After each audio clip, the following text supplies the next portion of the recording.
معنا نهج حياة جئنا تبصرة عن كل ضلال.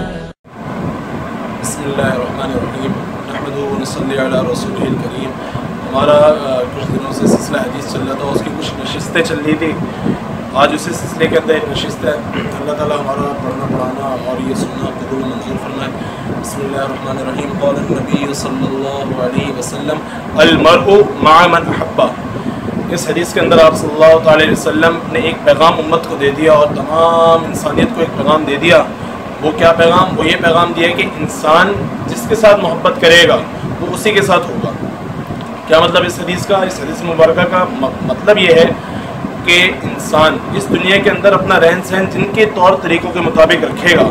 اگر آج ہم یہاں پر انگریزوں کے طور طریقوں کے مطابق اپنا رہن سہن رکھیں گے، کفار کے رہن سہن کے مطابق اپنا رہن سہن رکھیں گے، جیسے کہ آج کل کا ٹرینڈ چلا ہوا ہے کہ ہمیں اسلامی طریقہ کار پسند نہیں، ہمیں باہر والے جو انگریز ہیں، یورپین کنٹریز کے جو لوگ ہیں، ان کا رہن سہن ہمیں بہت پسند ہے، انگریزوں کا رہن سہن ہمیں بہت پسند ہے اور اسی کو ہم اپنے گھر میں رواج دیتے ہیں. تو میرے محترم دوستوں بزرگوں، ہم جن کا رہن سہن اختیار کریں گے، جن کے ساتھ ہماری محبت ہوگی، کیونکہ رہن سہن یہ علامت ہے کہ بھائی ہمارا ان سے تعلق ہے، ہمیں ان سے محبت ہے. اگر ہمارا رہن سہن ان کے مطابق ہوگا تو ہم جو ہے ہم قیامت میں انہی کے ساتھ ہوں گے، ہم مسلمانوں کے ساتھ نہیں ہوں گے.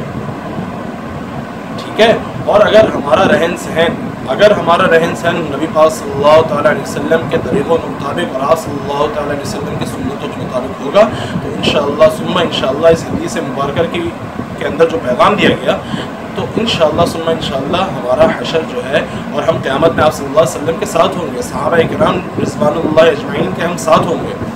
کیوں؟ اس حدیث کے اندر بتا دیا گیا کہ آدمی جس سے محبت کرتا ہے اسی کے ساتھ ہوتا ہے. اور ہمارا طریقہ، ہماری روزمرہ 24 گھنٹے کی زندگی ہمیں ہماری حضور صلی اللہ علیہ وسلم کے طریقے کے مطابق آ گئے، اسلامی طریقوں کے مطابق آ گئے، جس طرح اللہ تعالیٰ نے اپنے احکامات دیے ان کے مطابق آ گئی تو انشاءاللہ ثم انشاءاللہ ہم قیامت میں آپ صلی اللہ تعالی وسلم کے ساتھ ہوں گے اور صحابہ کرام رضوان اللہ اجمعین کے ساتھ ہوں گے. اور ہونے کا کیا مطلب؟ انشاءاللہ ہمارا جنت میں داخلہ ہوگا بغیر حساب کتاب کے. اللہ تعالیٰ ہمیں داخل فرما دیں گے. اللہ تعالیٰ ہمارا سننا پڑھنا قبول و منظور فرمائے. وآخر دعوانا